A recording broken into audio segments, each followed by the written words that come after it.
served me for like a year. For a Right, year, then I jumped right back out there. right.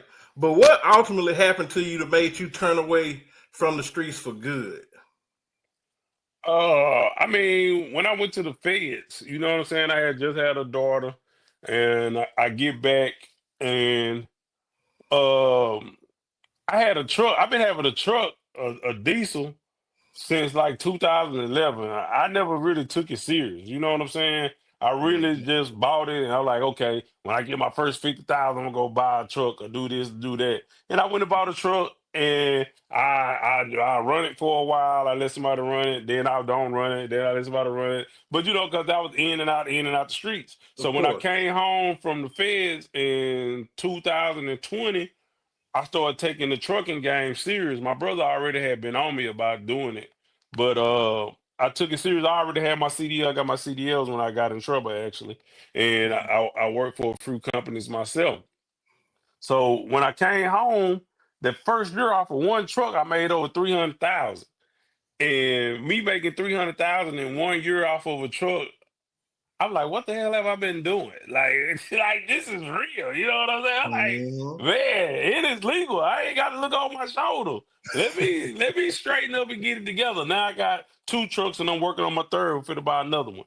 But I mean, just think if you doing that with three, four trucks, man, that's $1 million. You know what Easy. I'm saying? That's an easy million. Now, I'm not saying you get to walk away with the whole million. Of So course. anybody know that this is about business, you're not going to walk away with the whole million. You got to take Absolutely in not. maintenance. You got to take in gas. You got to take in paying a driver. You got to take in a lot of things in accountability when you making that type of money. You know what I'm saying? So out of the 300,000, I might have walked away with 125,000, which that's still good money when I'm not Hey, working for nobody.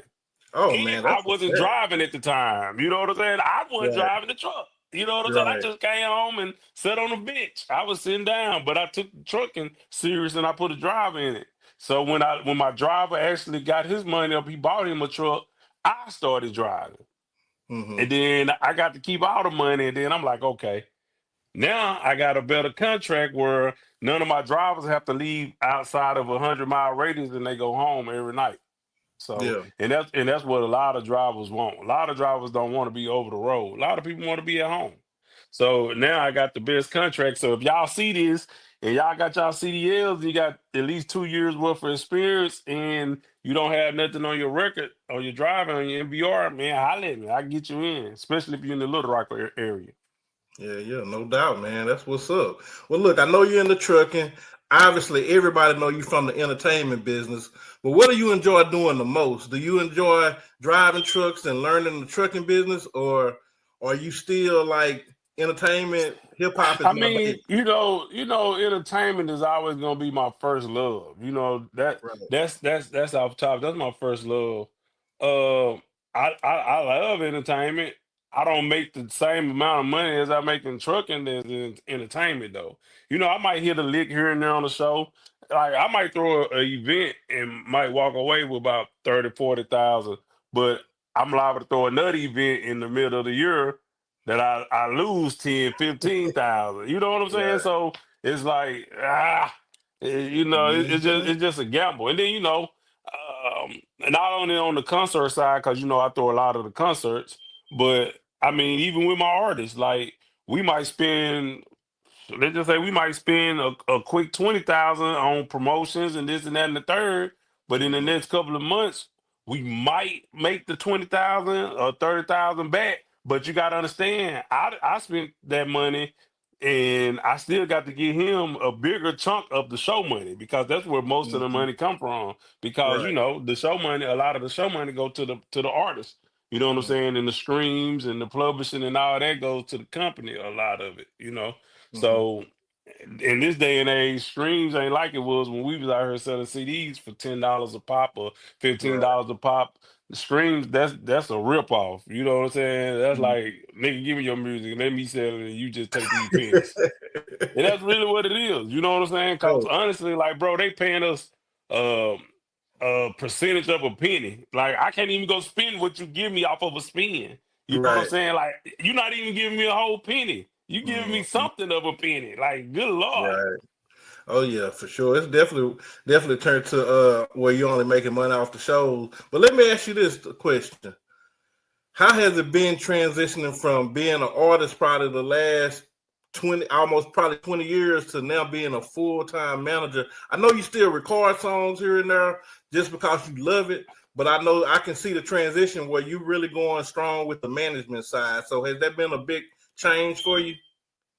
Well, yeah, because somebody else's career is in your hands. You know what I'm saying? It's different when it's my career and I fail for myself than Mm, failing for somebody else who actually believe in me. So mm. that's a big difference. You know what I'm saying? Because this person put his career in my life, I mean, in my hands, and let's just say I don't do exactly what I need to do the next 5 years. I done took 5 years off this man's life, and 5 years is a lot in the hip hop side of the music industry anyway. You know what I'm saying? It might not be a lot on the R&B or the Southern Soul side or whatever, but on the hip hop side, that's a lot of time, 5 years. Oh yeah, for sure, for Because sure. they always want to put an age limit on hip hop, for Right, whatever right. reasons. But I feel like if you make good music, you make good music no matter how old you are. Yeah, if you make good music, you make good music. So I know you keep talking about a particular artist, of course I know, but tell us about your main artist. I know you got a few that you manage, but I know you got one that's got a lot of motion right now. Every time I look up, y'all on the highway going somewhere different, getting a lot of shows. So can you talk about that a little bit? Yeah, my main artist is Papa Hussein. He out of Louisiana. Over 30 million streams just on one song. I'm lit. I'm lit is a real Southern classic. No matter where you go, you're gonna hear that song.